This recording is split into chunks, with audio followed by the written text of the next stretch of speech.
She overheard the king reject her for her sister, so she surrendered to his Lycan enemy. The night Seraphine learned she was nothing. The stars above the thorn wall were exceptionally beautiful. She had not meant to stop in the corridor. She had only been carrying a tray of spiced wine to her father's war council, the kind of errand that daughters of minor noble houses performed without complaint, without credit, without anyone noticing they were present. But the door to the council chamber had been left a finger's width open, and voices carry when men believe themselves alone. And so she stopped, and she listened, and the stars outside the narrow window blazed on without knowing what they were witnessing. "The Varath alliance requires a bride of the Calomere line," said a voice she recognized as Lord Aldrich Thornwall himself, her king, the man who had ridden through her village 3 years prior and personally recruited her father into his service, citing the family's bloodline, their old covenant ties to the eastern clans, their loyalty. It must be a woman of notable bearing, of intelligence, of resilience. Then Seraphine, her father began. "Seraphine is capable," said the king, with the gentle, dismissive finality of a man setting down a tool he has no use for. "But the Varath do not simply want capable. They want a symbol. They want someone their people will look at and feel the negotiation was worth having. Your eldest daughter is handsome enough, Callum, but she carries herself like she's solving a problem no one asked her to solve. The Varath king will find her unsettling. He wants a wife, not an argument." "Silence." "Myra," the king said. "The younger one, I've seen her at the harvest festival. She has that quality, the warmth, the ease. The Varath will receive her well." Seraphine stood in the corridor with the tray in her hands and the wine cooling in its cups, and she did not drop anything. She thought, distantly, that this was perhaps because her hands had gone entirely numb. She set the tray down on a side table. She walked back down the corridor the way she had come. She climbed 3 flights of stairs to the tower room she had shared with her sister since childhood, and she sat on the edge of her bed in the dark, and she thought about the word capable, and how a man could use it to mean worthless. Myra was asleep across the room, her hair spread out on the pillow like something from a painting of the kind they kept in the king's gallery, serene, effortless, made to be looked at. Seraphine watched her sister breathe and felt nothing complicated about it. She loved Myra completely. This was not Myra's fault. Myra had not asked for the quality the king had named. She had simply been born with a softness that other people wanted to be near, the way warmth draws cold hands to a fire, and Seraphine had been born with something harder, more angular, more useful for surviving things that weren't supposed to happen. Like this. She lay back on her own bed and stared at the ceiling and thought, with great clarity, about what she was going to do. By morning she had decided. She rose before Myra, dressed in her riding clothes rather than the court dress she was expected to wear, and descended to the stables. She did not take a horse from the king's stable. She took the gray mare her father had given her on her 17th birthday, the one with the scarred flank and the mean eye that no one else could manage, and she saddled her herself, and she rode north. The Thornwall's border with Lycan territory was 3 days' ride through contested forest. Everyone knew it. Everyone knew the Lycans, the Varak, they called themselves, though humans had long since stopped using the word correctly, held the northern reaches from the Ironbreak Mountains all the way to the Fog Coast.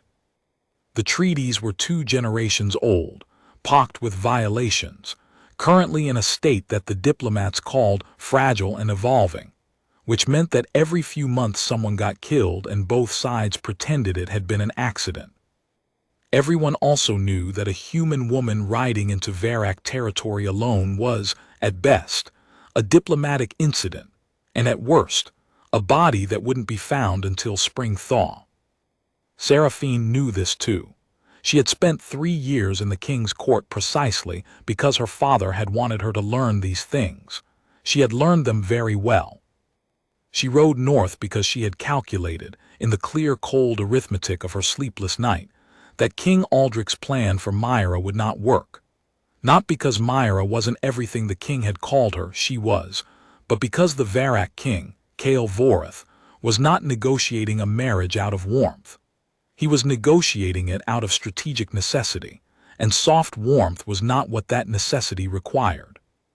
It required someone who could look at a predator across a table and not blink. She did not tell herself she was brave. She told herself she was correctly assessing where she was most useful. She was intercepted on the second morning, before she even reached the Ironbreak foothills. There were 5 of them, and they came out of the tree line with the low, fluid speed that humans never quite managed to describe correctly afterward, because there was no human movement quite like it.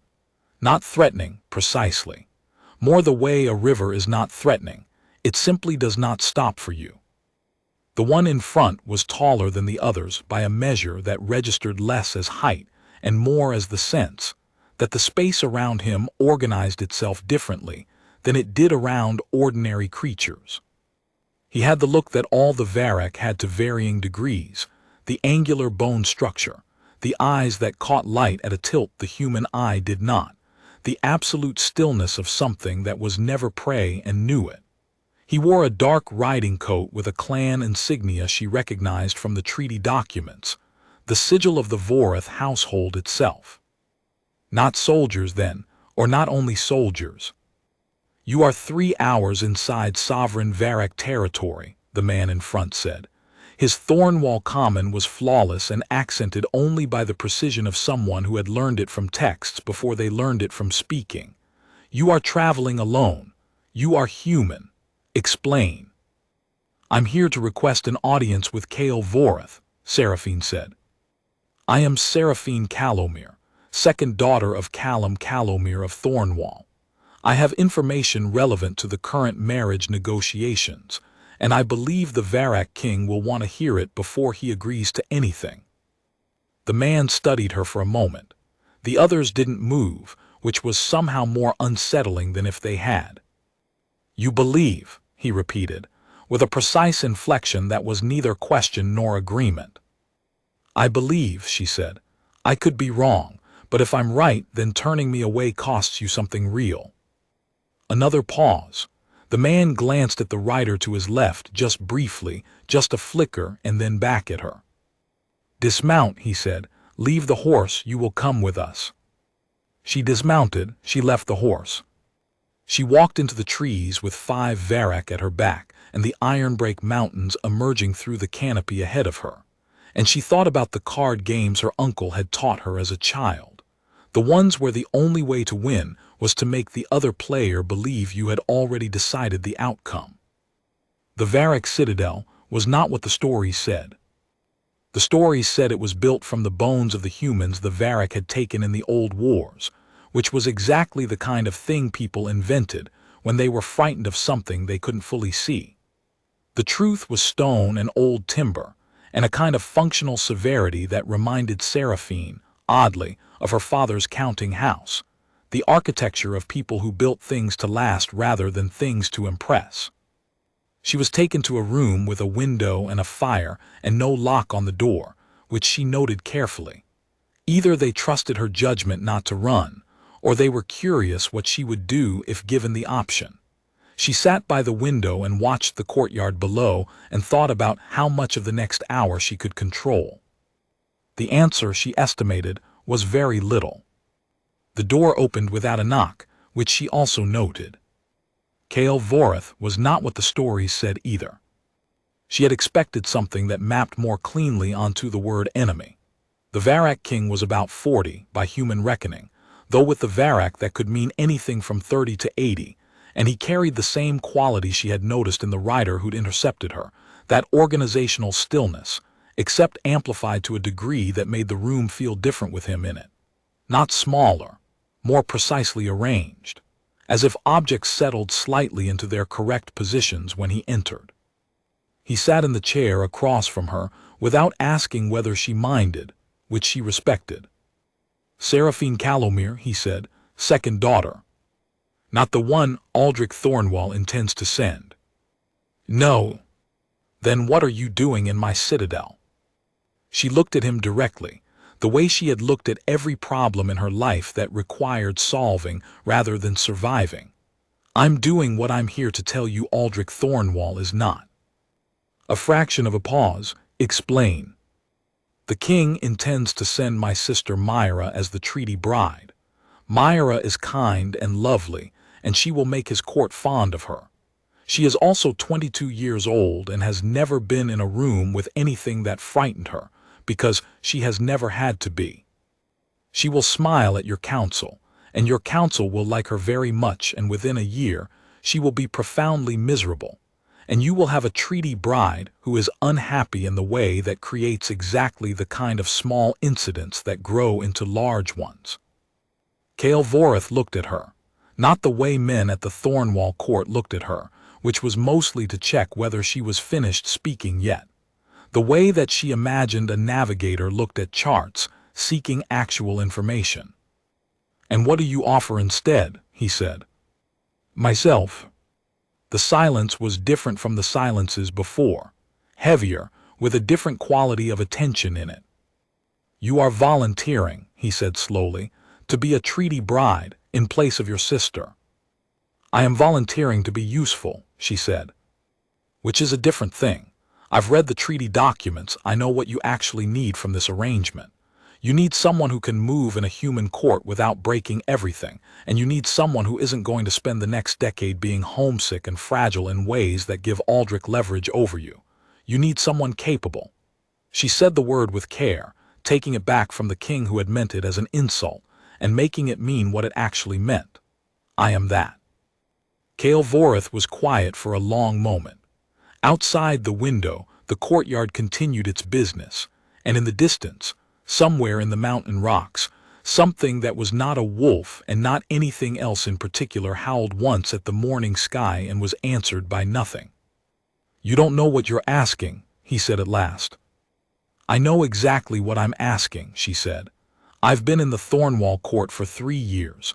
I know what a room full of people who consider you a strategic variable feels like. I expect your court is similar, except that the politics are different and the predators are literal." She paused. "I think I can manage it." He stood. The motion was unhurried, and yet there was something in it that was the motion of a decision being made, the way a river moves when it finds the new course it's been looking for. "I will think on it," he said. "Of course." He moved to the door, and then he stopped without turning around. "You rode into Varric territory alone," he said. "Knowing what we are." "Yes." "Why?" She thought about the window in the corridor and the stars outside it and the word the king had used, and she said the true thing, the thing she had been carrying for 24 hours like a stone in her chest. "Because where I was already in a kind of enemy territory. At least yours is honest about it." He left. She sat by the window and waited, and the mountains were very clear in the morning light, and she thought that she had played the first card well enough. He came back in 2 hours. He came back alone, which meant he had not consulted his counsel, which meant either that he trusted his own judgment completely, or that this decision was not the kind he shared. She would find out which, eventually. "There are conditions," he said. "There always are." He sat again, differently this time, less evaluating, more deliberate. "The Varric bonding ceremony is not what your human marriage contracts are. It is not reversible by political convenience. You would be Varric bonded to me, which means that until you die or I die, you carry that mark." "I understand." "You don't understand what it means among my people. It means my enemies are your enemies. It means if my enemies decide the fastest way to weaken me is through you, they will not be restrained by the human rules about non-combatants." She met his gaze. "Lord Voreth, I just rode 3 days north through hostile territory alone to propose a political arrangement that my own king would call treason. I am already not operating under the assumption that I'm a non-combatant." Something happened in his expression, not softening, nothing that dramatic, but something settled in it. Some assessment that had been running quietly reached a conclusion. There is another condition, he said. Tell me. The Varak bonding carries a resonance. It functions partly through something in us that your scholars would likely call instinct, but is more precisely described as recognition. My people will be able to perceive the bond. Your people will not. He paused. Aldrich Thornwall will still believe the treaty bride is your sister. The official documents will carry Myra's name for some time. Seraphine went still. You want me to be a secret? I want the transition to be managed carefully, he said. Not because I am ashamed of the arrangement. Because if Aldrich learns that the bride was switched, and that the switch was proposed by the bride herself, he will interpret it as a personal insult, and he will look for ways to damage the treaty before it has time to strengthen. She thought about this. She thought about Myra sleeping peacefully in the tower room, and her father's voice going quiet when the king said her sister's name, and the particular expression of a man who has decided where his resources are worth spending. And Myra, she said, will be informed, he said, by you before any ceremony. I will not build an alliance on a foundation of a woman being deceived about her own fate. She looked at him carefully. This was, she thought, the most important piece of information he had given her, more important than all of the conditions. A man who refused to deceive women who weren't in the room to protect themselves was a man with a particular kind of principle. She had met very few of those. All right, she said. All right, he repeated. She went back to Thornwall for 4 days. It was the strangest 4 days of her life, moving through the familiar corridors of the castle with the Varak mountains still in her skin, her father's face doing the complicated mathematics of a man trying to account for where his eldest daughter had been for 3 days without alarming anyone, the king nodding at her in the great hall with the remote approval of someone who was glad she wasn't a problem. She found Myra in the garden on the 2nd day. Myra was sitting with a book she wasn't reading, looking out over the formal hedgerows with the particular expression of someone who has learned something they haven't had time to feel yet. Someone had told her. Probably their father, from the way she looked, not devastated, but quietly rearranged, like furniture moved to a new configuration. Seraphine sat beside her without preamble. Kelvorth is not what they say, she said. Myra turned to look at her. Her eyes went to the collar of Seraphine's riding coat, where the Varak bond mark sat against her skin, a geometric tracery that had appeared at the ceremony's conclusion and that she had covered since. Myra could not see it, but sisters know things. Sira, Myra said. He has principles, Seraphine said. Hard ones, the kind that cost him something. I think you should know that. You went there, Myra said, not a question. I went there. You went there instead of me. Myra's voice was doing something complicated. Because the king. Because I thought I was better suited. Seraphine kept her voice level. I was right. I spent a week in a Varak citadel and I am sitting here talking to you. I did not break. I was not frightened in any way that damaged me. She paused. I was frightened in ways that taught me things, which is a different category. Myra was quiet for a moment. Then she said, very softly, he chose me because I seem manageable. He chose you because he wanted something easy, Seraphine said. Easy doesn't last. Easy doesn't hold when things go wrong. Myra reached over and took her sister's hand. Her grip was stronger than people expected of her. It had always been. Are you all right? Myra asked. Seraphine thought about the room with the fire and no lock on the door. She thought about the way Kael Vorth said, I will not build an alliance on a foundation of a woman being deceived about her own fate. She thought about the mountains clear in the morning light, and the thing that howled once and was answered by nothing, and the specific quality of being in a place where no one was pretending. I think so, she said. I think I might actually be. The court gradually became aware that something had shifted over the following months, the way courts do, not through announcements, but through the accumulation of small, inexplicable details. Seraphine traveled north 3 times in a season. She sat differently in council meetings, with the specific posture of someone who is not asking for permission to take up space. Her father watched her with an expression that was trying to become pride, without knowing how to complete the journey. King Aldrich said nothing.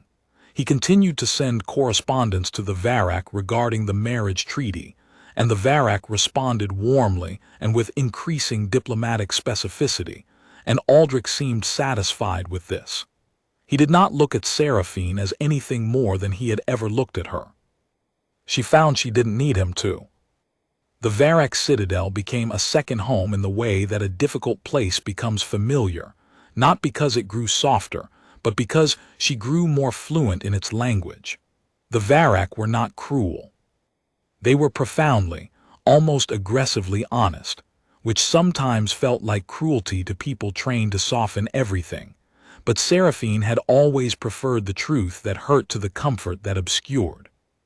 Kale taught her the Varak bond language, not words exactly, but a system of resonances, a way of knowing without speaking that the bond made possible between bonded pairs.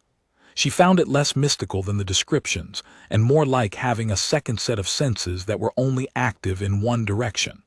She was aware of him at a distance, dimly, the way you are aware of weather that hasn't reached you yet. He was aware of her more precisely, which she suspected was a function of the Varak bond working asymmetrically until the human partner adapted. She was adapting. She spent a month learning to navigate the political structure of the Varak clans, which was organized around principles that had no Thornwall equivalents. Not hierarchy exactly, but a system of acknowledged competence and proven commitment that meant you could not simply inherit authority. You had to demonstrate the specific qualities that authority required. She thought about this constantly.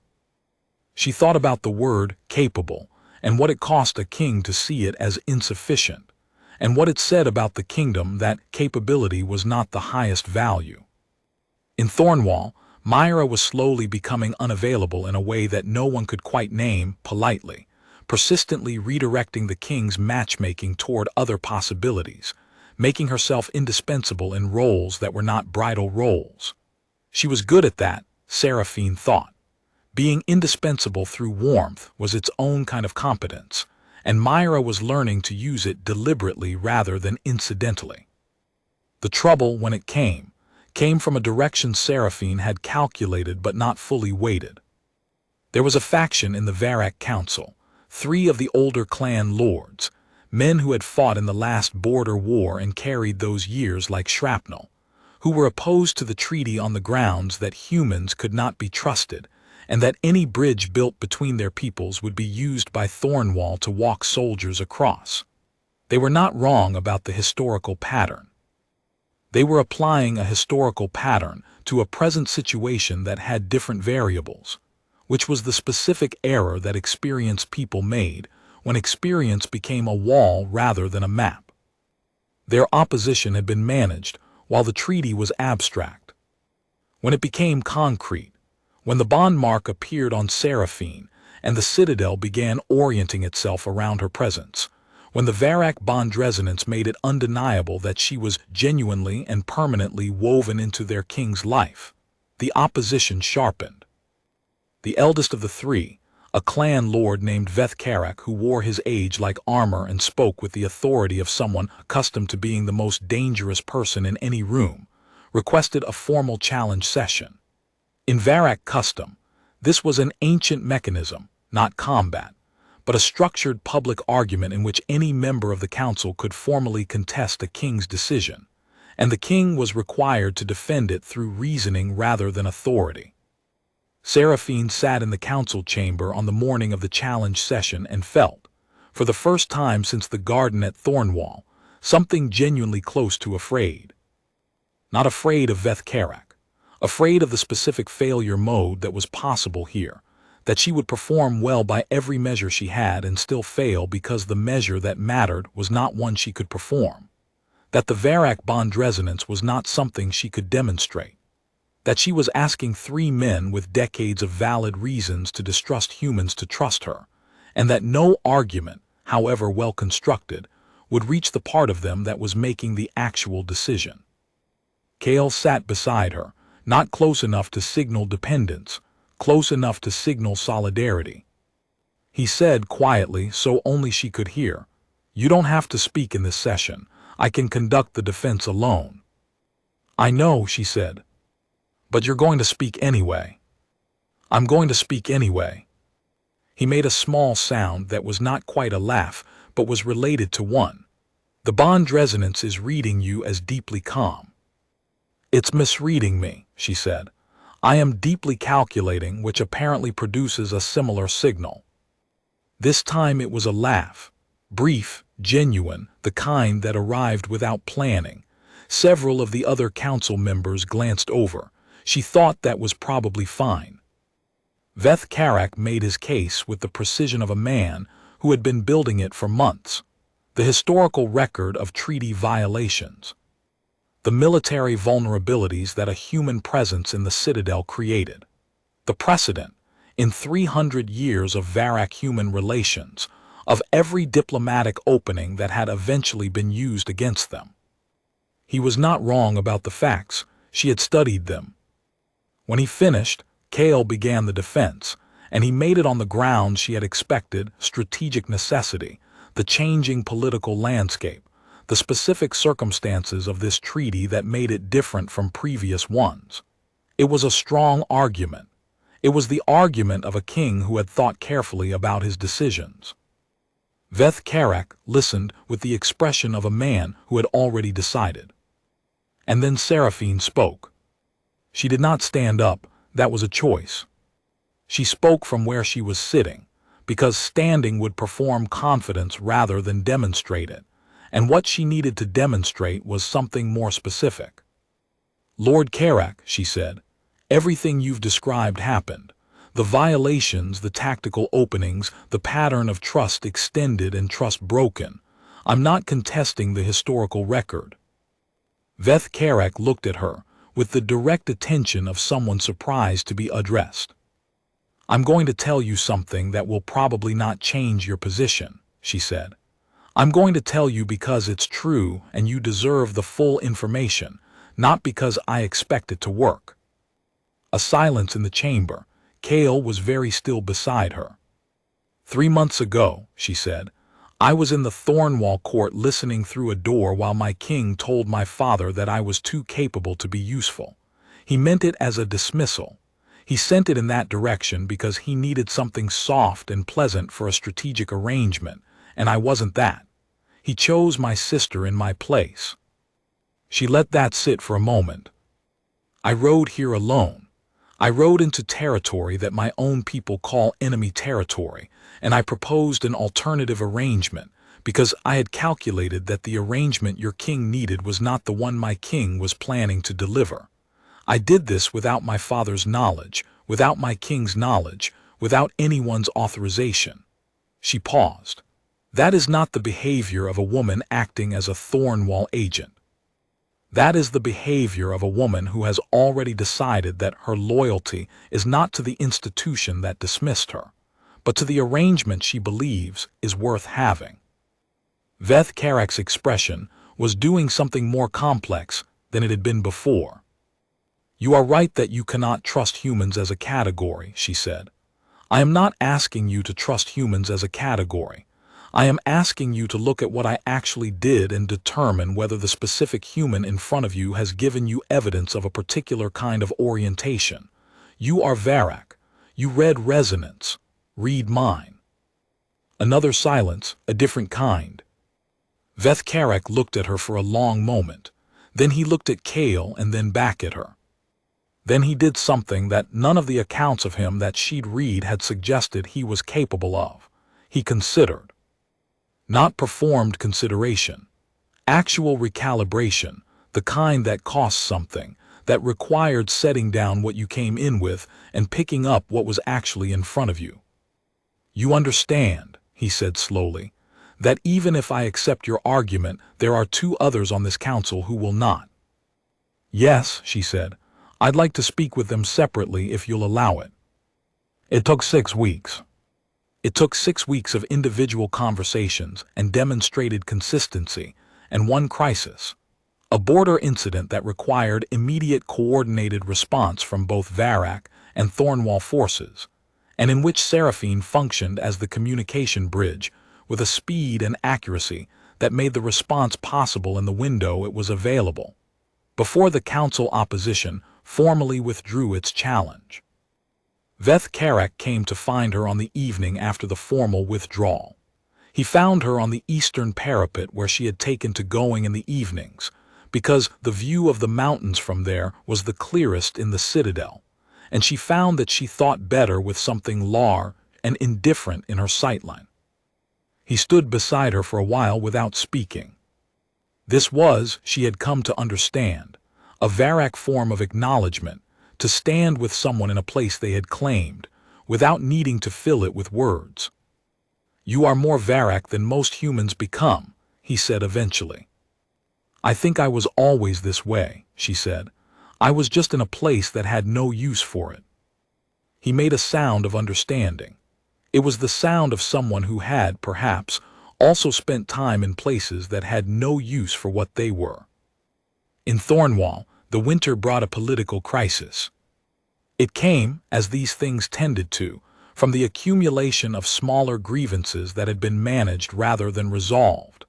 The grain tax, the border garrison costs, the sense among the eastern villages that the king's attention flowed naturally toward the west, where the wealthy trade routes ran, and naturally away from them. The crisis had a name by midwinter: the East Wall refusal, 3 villages simultaneously declining to send their annual quota of conscripts, which was technically treason and practically a test of whether the king would find a solution or find someone to punish. Seraphine heard about it through her father, who wrote to her in terms so carefully neutral they were almost legible as distress. She brought it to Kale. Not as a request, she had stopped framing things as requests some time earlier, but as a situation she wanted his read on, because his read on human political situations was better than she had initially expected, and she had learned to use it. "The king will punish them," Kale said, without hesitation. "It's the only move his framework gives him. He cannot be seen to negotiate with dissent. The punishment will make it worse." "Yes. And if it gets worse?"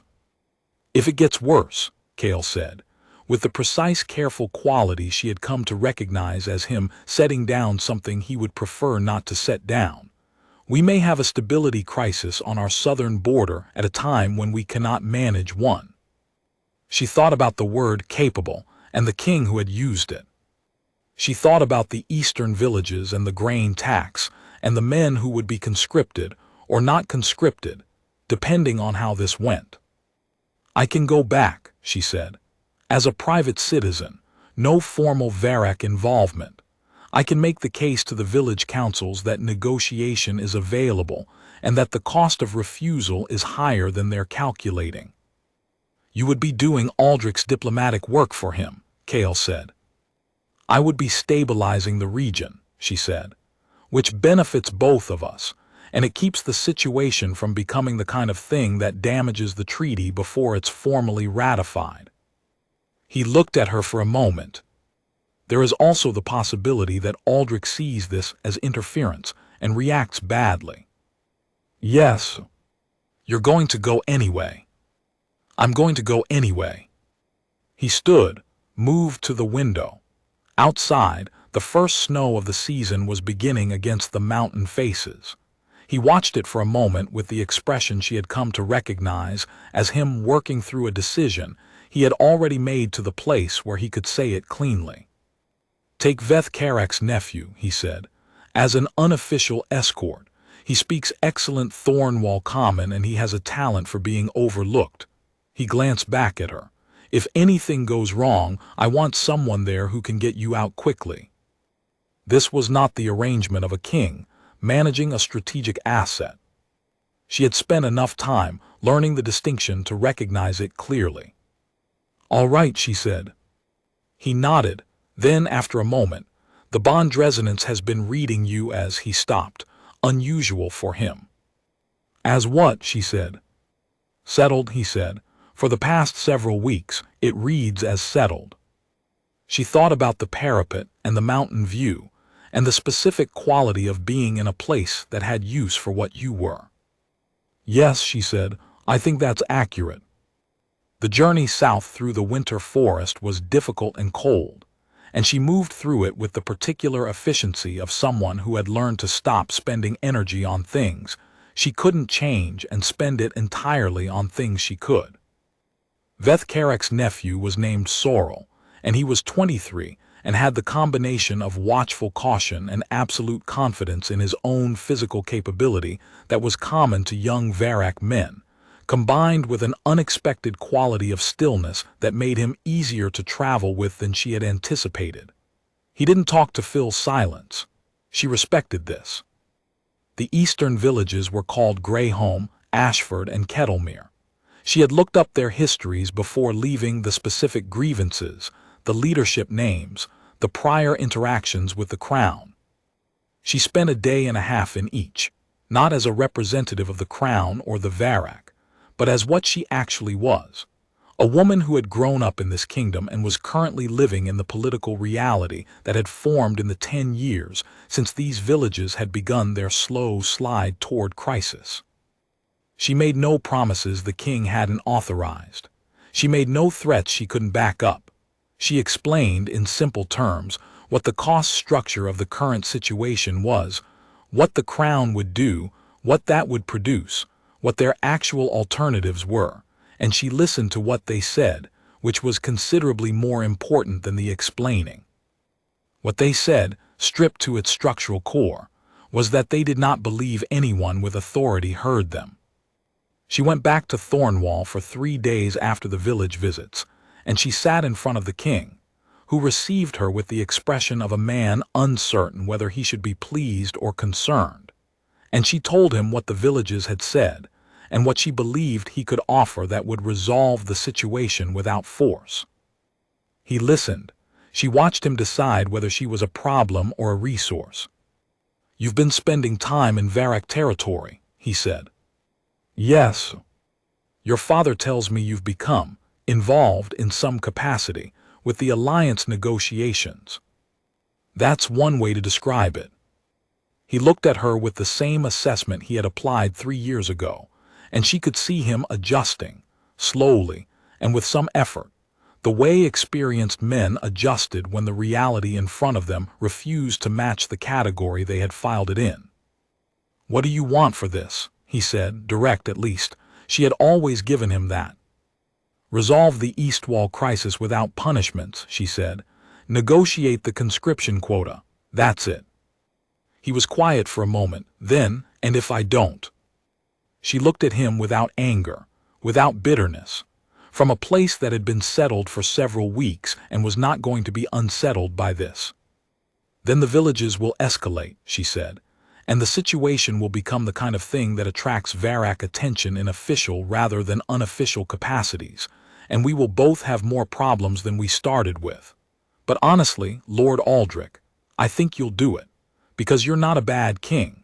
You're a king with a framework that's been too small for too long, and you're capable of expanding it when the evidence is clear."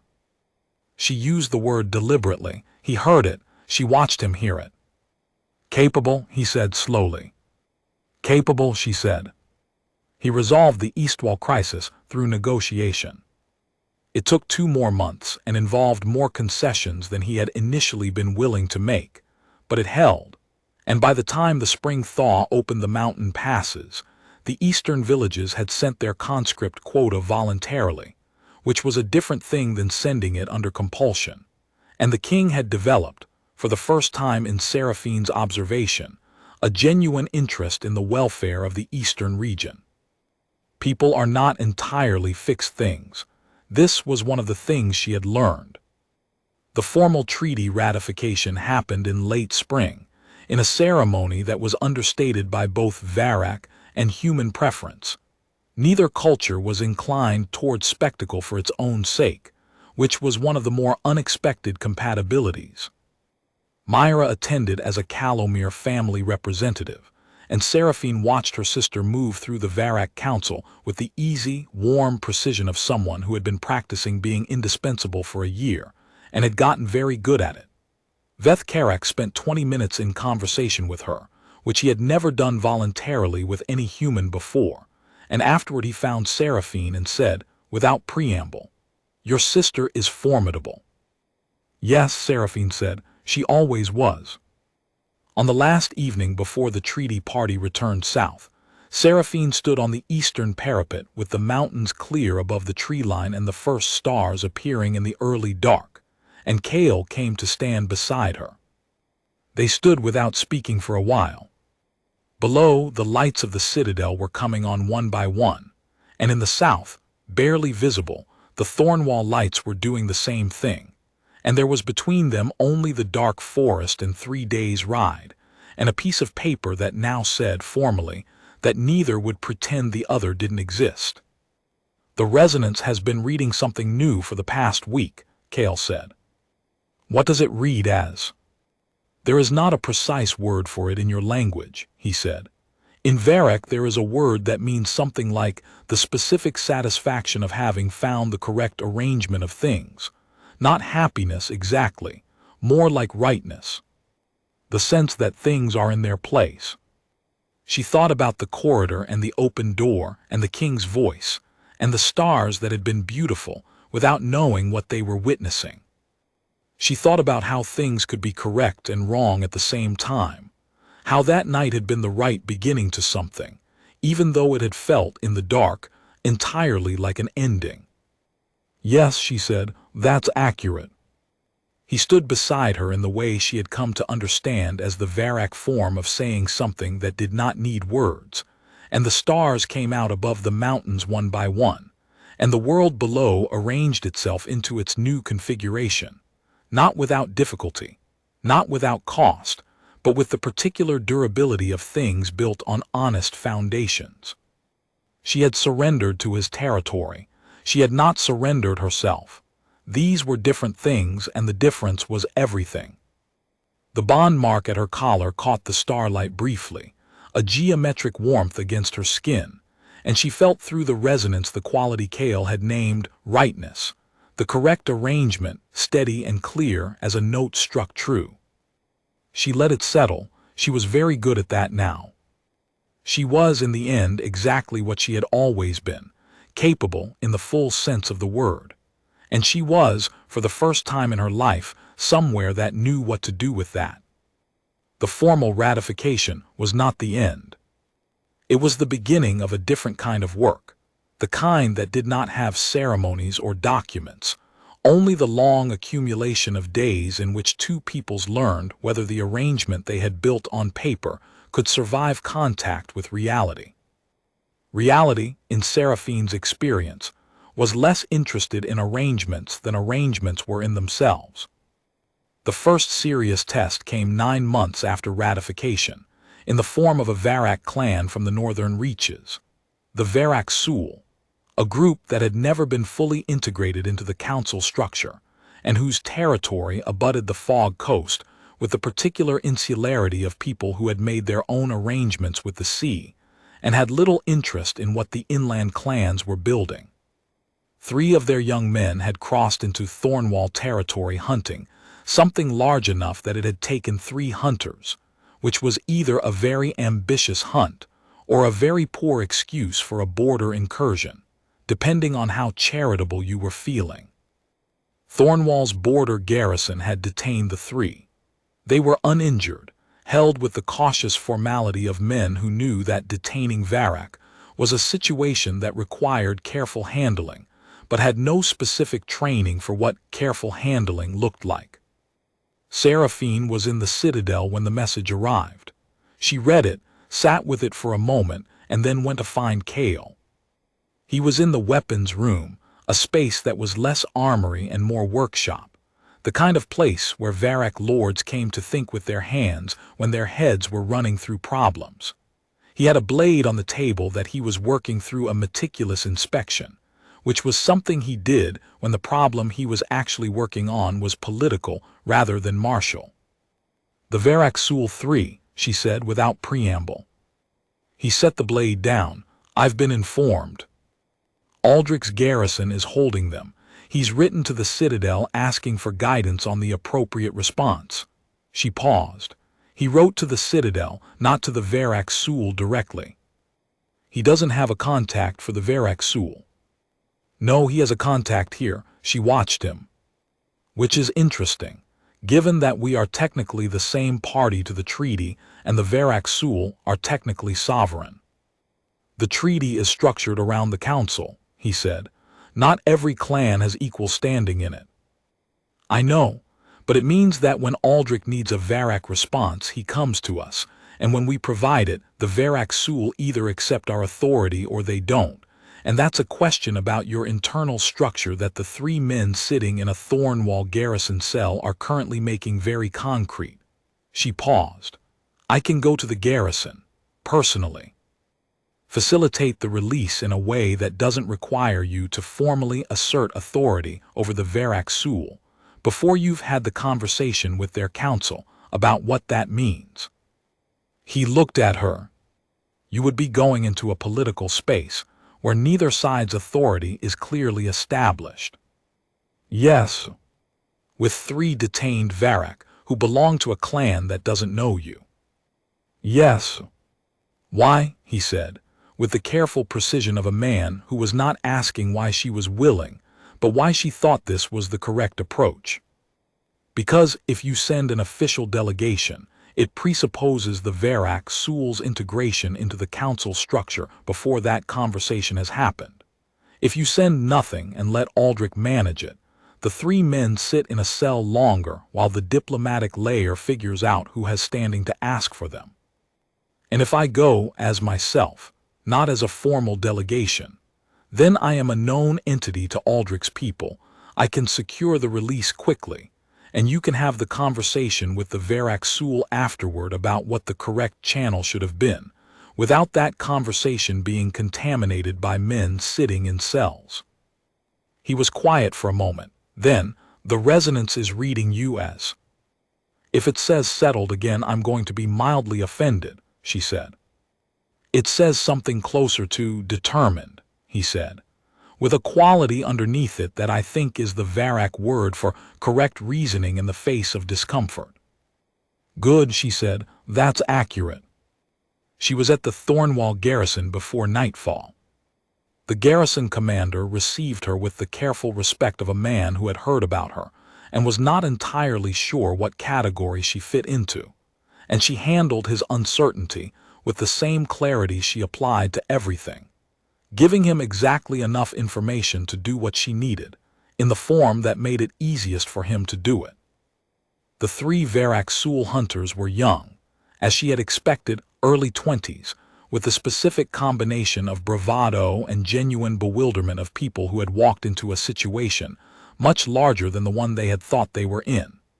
They looked at her with an expression she had become familiar with in the past year, the specific assessment of a Varak confronted with a human who was not behaving according to the expected pattern.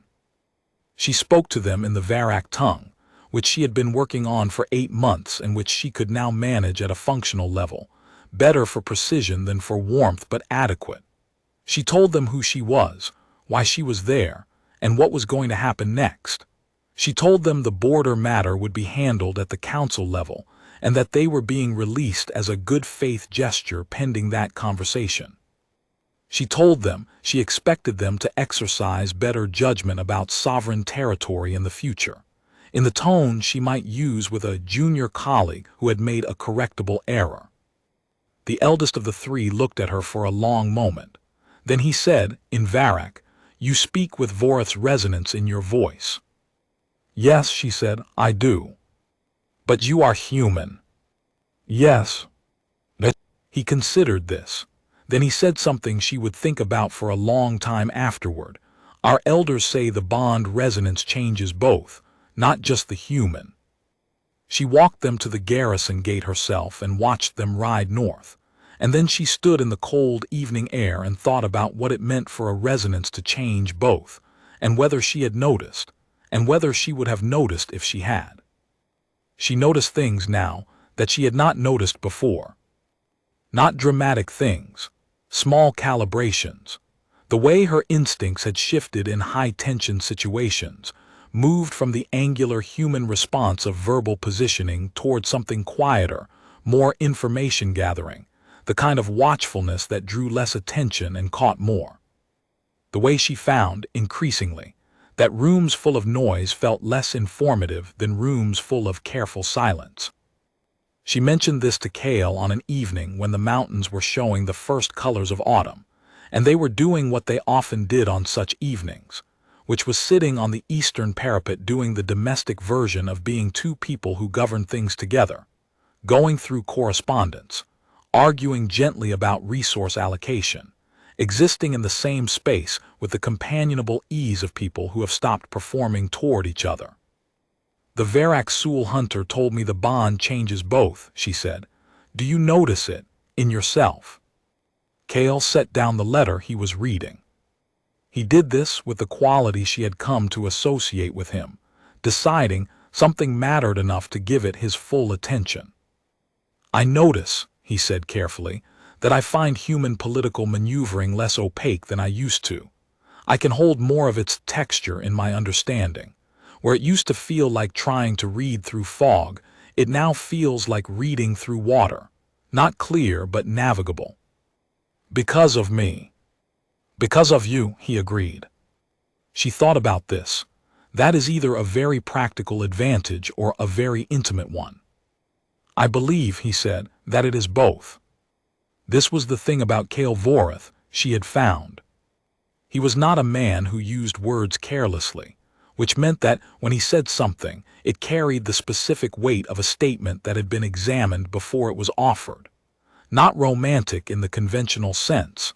There were no flowers, no declarations in the language of Thornwall Court sentiment, none of the performance she had grown up understanding as the vocabulary of feeling. But there was this, the precise, considered weight of words chosen for accuracy. The quality of attention that treated what she said as information worth processing rather than noise to manage. The way the resonance read her correctly, consistently, across months of evidence, and he relayed that reading to her as matter-of-fact report rather than leverage. I have been thinking, she said, about the word the king used, capable. He waited. He meant it as a ceiling, she said, as a way of describing something that had reached its limit, and I spent a long time, not long, several hours, but it felt long, believing that he was right. That capable was the highest thing I was going to be called, and that it wasn't enough. She looked at the mountains. The autumn color was spreading across the lower slopes, the gold and amber of the season doing its slow, patient work against the evergreen. And then I was here, she said, where it's the beginning of a description rather than the end of one, where capable is, where it opens into other things rather than closing them off. Cale was quiet for a moment. Then, in Varak, he said, there is no word that means what your king meant by capable. The closest word we have means something like fundamentally oriented toward solving problems. It is not a ceiling. It is a description of a kind of mind. I know, she said. I found it 6 months ago in the language work. What word did you find? She said it in Varak. The sound of it was different from any of the sounds she had grown up with, angular and precise, and carrying in it the specific quality of a language built by people who preferred accuracy over comfort. Cale was quiet for a moment. Then he said, in a tone she had learned to read as something adjacent to warmth, "You found the exact right one." Yes, she said, I know. In the spring of the second year, Myra came north. Not as a diplomatic representative, not as a Calomere family ambassador, but as herself, Myra, who had been making herself indispensable in Thornwall for 18 months, and who had, apparently, decided that indispensable in one place was less interesting than useful in a larger configuration. She arrived with 2 of her own people, a letter from their father that managed to say, I am proud of both my daughters, in the language of a man who had spent 40 years not knowing how to say that, and a quality of clear-eyed assessment that Seraphine had always known her sister possessed, and that their father's court had never had much use for. Veth Karak, who had in the past year developed what could only be described as a grudging respect for Seraphine that he expressed primarily through increasingly direct conversation, took one look at Myra and said to Seraphine, "She is not like you." "No," Seraphine agreed. "She is," he considered, "different kind of capable." Seraphine looked at her sister moving through the Citadel's great hall, making people comfortable without appearing to try, finding the small moments of warmth that opened conversations, leaving everyone she spoke to with the sense that they had been seen and found adequate. "Yes," she said, "completely different kind."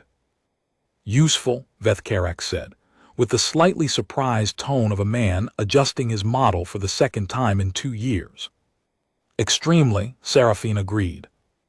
The second year settled into something that Seraphine thought, with the particular careful honesty she applied to her own assessments, could be called good. Not without friction.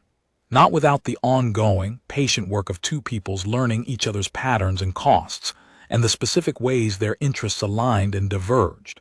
There were 4 more border incidents in the second year, 2 of them serious. There was a trade dispute over the mountain pass routes that required 6 weeks of negotiation and produced an agreement that satisfied no one completely and both sides adequately, which was the correct result for a trade dispute. There was a crisis in the Verak-Sul integration that required 3 days in a room with clan elders, who had never fully accepted that the world they had built their certainties around had changed. She was present for all of it, not always at the center, sometimes at the edge, sometimes providing information, sometimes simply being in the room as evidence that the arrangement existed and had weight. She thought sometimes about the corridor and the door and the stars. She thought about what it would have been to go in the direction she had been pointed, to have spent her life being capable in a place that meant it as a ceiling, dimming herself to the appropriate brightness, performing the particular quiet of women who have been told their most useful quality is their silence. She thought about the card game in the old stories, the one where the stakes were the fate of the whole world, where a prophet sat across from a demon in a desert outside of time and played cards for the future of a people. The overseer and the prophet, the deal struck in a liminal space where the rules of ordinary life didn't apply. She thought about how she had played her own version of that game, not in a desert but in a stone room with a fire and an unlocked door, across from a man who was everyone's enemy and no one's liar. She had put her own fate on the table and played it honestly, without pretending she had more cards than she did, and she had won, not because she had been clever exactly, but because she had been accurate. The bond mark at her collar was warm in all weathers now. She no longer covered it. King Aldrich had noticed it eventually.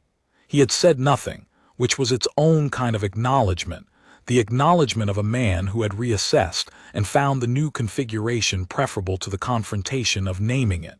She had let him have that. Some bridges were built better when nobody watched too closely.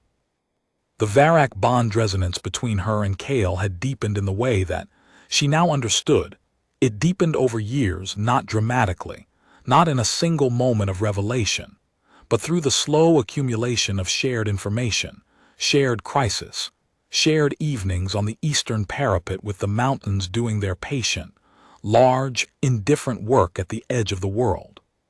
She felt him now the way she felt whether, not always precisely, but consistently, as a quality of awareness that ran beneath everything else and never went entirely quiet. On the evening before the third-year formal review of the treaty, the meeting at which both sides would formally assess whether the alliance had held and whether it was worth extending, Seraphine sat on the eastern parapet alone for an hour before Kale came to find her. She was thinking about a thing Veth Karak's nephew Sorrel had said to her that morning, as he was preparing to ride north to the Fog Coast for a meeting with the Verak-Sul elders. He had said, "When I was assigned to escort you into Thornwall that winter, I expected to be managing a liability. Someone the king had made a promise about that I would need to keep safe at the cost of my own effectiveness. And she said, and instead, he said, I spent 3 days watching someone work, and then I had to update every assumption I had made about what humans were capable of, which is an uncomfortable thing, but useful. She had thought about this all day, about the specific word he had chosen, uncomfortable. Not wrong, not inconvenient. Uncomfortable in the way that growth was uncomfortable, the way that updating a framework that has served you for years required a kind of intellectual courage that was distinct from the physical kind. Kale came and stood beside her. The review was tomorrow. They had gone over every detail 3 times. There was nothing left to prepare. The resonance, she said, is reading you as satisfied, he said, if you have to use your word for it. That's a mild word for what I'm reading. You are reading it accurately. Below them, the citadel was lit with the specific warm, working light of a place that was neither celebrating nor mourning, but simply continuing. People moving through their lives with the quality of people who have found, if not peace exactly, then at least the right problem to be working on. I have been thinking, Kale said, about a thing you said in the council challenge, that you were already in a kind of enemy territory and that mine was at least honest about it. I remember. I have thought about it many times, he said, what it means to build a place that is honest about what it is. What is required for someone to choose to stay in it. She looked at the mountains. The late light was doing the specific golden thing it did in autumn on the upper slopes, and it would be gone in minutes, and she had learned in 3 years that the correct response to beautiful things that were temporary was not to mourn their ending, but to be entirely present for their duration. It requires, she said slowly, that the place actually be what it says it is, that the honesty is real and not a performance of honesty, that when something difficult is true, it gets said even when the saying is costly. She paused. You have been that, consistently. You have been that, he said, also consistently. She turned to look at him. He was looking at the mountains, which was his version of the same thing she did, the large, indifferent horizon as a space in which to hold large, careful truths. I did not surrender to you, she said. I want to be clear about that. What I did was choose a direction, a place, a kind of life. Yes, he said, I know. I'm saying it again because it seems worth saying, because I think that the distinction between surrender and choice is one of the things that makes everything else work.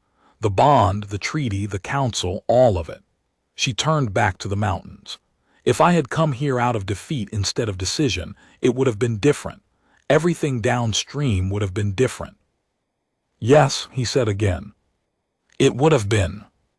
They stood together as the golden light finished its work on the upper slopes, and the first stars came out above the iron break, and the bond resonance ran between them like a current, steady and deep and reading, accurately, the quality of a thing that had been chosen rather than fallen into.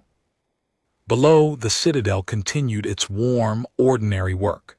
In the south, Thornwall did the same. The mountains did not care about any of it, which was one of the reasons she loved them. Their complete indifference was the most honest thing in the visible world. She was capable. She had always been capable. It was, she had come to understand, an opening and not a ceiling, a beginning and not a limit, a word that meant, this one knows how to be where she is. She was entirely where she was. And it was enough, more than enough. It was the word that opened into everything else, and she had found it, and she intended to keep finding it, for as long as the mountain stood, and the resonance ran, and the door at the end of the corridor remained, in the most important sense, unlocked.